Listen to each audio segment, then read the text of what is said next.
Interior Ministry hallways, night. Albert Lawrence strides down a coolly lit corridor. Kingsley turns the corner. All right there, Lawrence. Nathaniel Rosier is dead. Who told you that? I just killed him. Albert. Kingsley, I just killed Rosier. What are you saying? Who authorized this? I don't remember. Unforgivables are illegal. I'll be thrown into Azkaban for this. But I don't remember. Kingsley, what did I do? Listen to me. I'll talk to Crouch. Everything will be okay. Just go into my office and wait for me. Crouch hates Death Eaters. He can't be that angry with you. He did what? Interior Crouch's office, night. Kingsley faces Crouch in his office. Crouch sits at his desk while Anna stands in the corner. Moody glowers at Crouch. Sir. Lawrence has taken us back to square one. This was meant to derail our efforts. It succeeded. If he acted alone, it means one of our own is trying to sabotage us. Lawrence would never act outside of orders. Something more is going on here. If he's guilty, he'll pay. And what about the Death Eaters on Malfoy's property? Will they pay as well? There's nothing I can do about that now. The purebloods will be in uproar over this. I'll go speak with Albert. Kingsley turns to leave. Kingsley, not a word of this till I can make an official statement to the minister.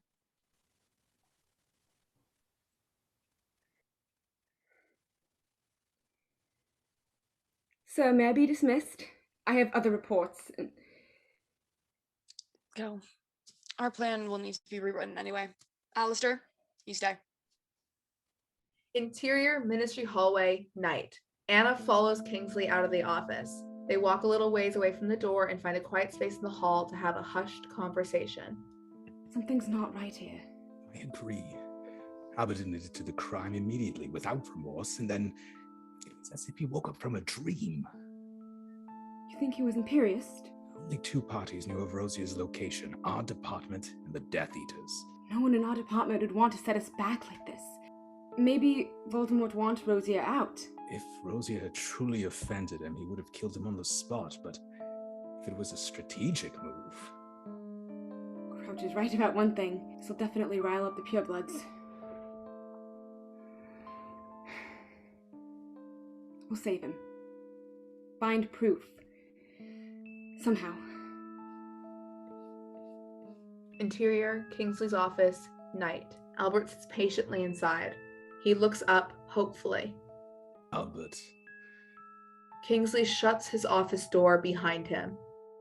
Anna is left alone in the hall.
Interior White Wyvern, day. The front page, Lawrence's gaze still blinking with surprise in the magic photo. Headline, Auror murders beloved pillar of our community, Nathaniel Rosier, in cold blood. A dingy bar where Regulus Black sips a drink without enthusiasm. He's reading the Daily Prophet. Regulus puts money on the counter and exits. Exterior, Nocturne Alley, day. Regulus adjusts his jacket. Rabastin approaches with a handful of recognizable Death Eater pamphlets, not noticing it's Regulus. With annoyance, he meets Rabastin's eyes and heads on his way. Rabastin checks his flyers. 3 left. A witch's boot steps through the alleyway, watching closely. Dorcas steps out of the shadows. They make their way down the street in tandem. He is blissfully unaware that she watches without worry as Rabastin checks for tail. Satisfied when he doesn't see anyone, he ducks into a shop front.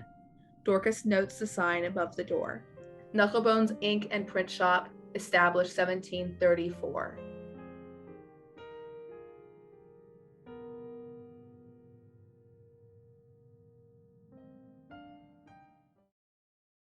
Exterior, Potter Cottage, night. A warm glow seeps from the windows of Potter Cottage. From the darkness, 3 figures apparate onto the walk in front of the cottage. Their laughs and chatter fill the once quiet street. As they make their way up the path, the front door swings open. An impatient James Potter stands in the doorway with Lily and Marlene beside him. Took you long enough. Interior, Potter Cottage, living room. Peter, Sirius, and Remus take their seats. What's so important? Lily produces a pamphlet from her pocket. She and Marlene sit at the front of the room while James leans against the fireplace. I saved a pamphlet from when Marlene and I ran into Rabastin. So we've taken it upon ourselves to do something. What are you thinking, Lily? I want to figure out where they're printing this. That could be valuable information. Do you think they print these in Diagon Alley? They wouldn't. They'd go to Nocturne Alley. The Noble House of Black has to go somewhere for the stationery. It's probably the same parchment I used at school. James, you got any letters from Sirius? James pushes himself in the fireplace and rummages in a cabinet in the corner. Of course I do. I saved them all since first year. James presents a worn but ornate box to the group. Inside, he leafs through old and weathered parchment. Partial wax seals and faded ink still stain the paper. He pulls one out and compares it to the pamphlet. It's the same. Underneath a messy signature reading Sirius, despite obvious attempts to scratch it out, the Noble House of Black is printed in the same typeface as the pamphlet. Sirius, do you remember where your family got their parchment? I couldn't tell you. I never went shopping with my family. Knucklebones Ink and Print Shop. What? How do you know a print shop in Nocturne Alley? Snape would mention places in Nocturne Alley sometimes. He said a friend owned the only printing press worth using or something. So we're sabotaging the press. Right? Obviously. What about Moody? What about Moody? Well, we don't exactly have approval from the Order. That shouldn't be a problem so long as we don't get caught. We have to make it look like juvenile destruction, not purposeful sabotage. That means not blowing up the entire place.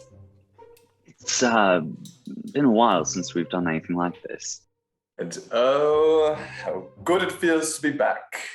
Exterior, Knucklebones Ink and Print Shop, night. The street's quiet is disrupted by the 6 apparating at the storefront. They approach the door.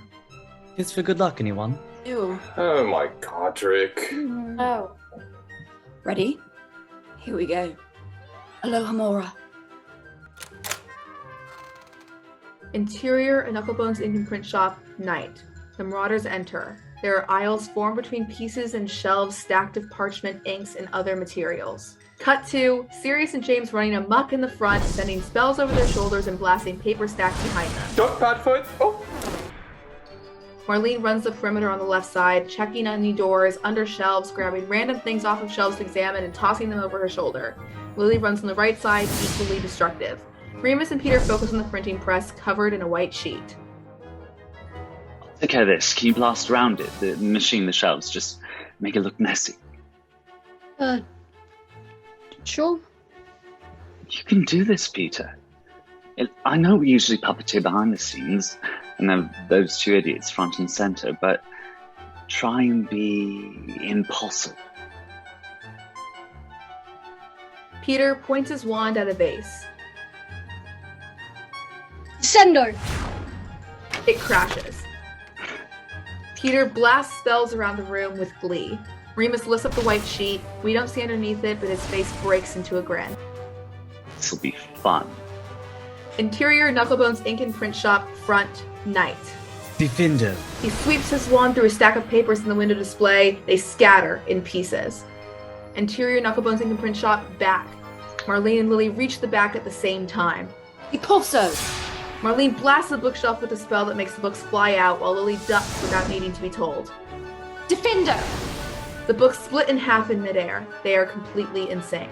Interior Knucklebones ink and print shop, front. Bombarda!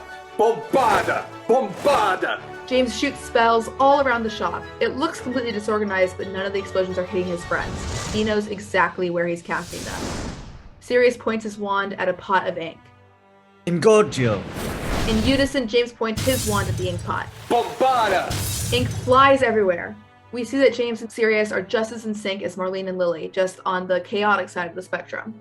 Interior Knucklebones ink and print shop, center. Also!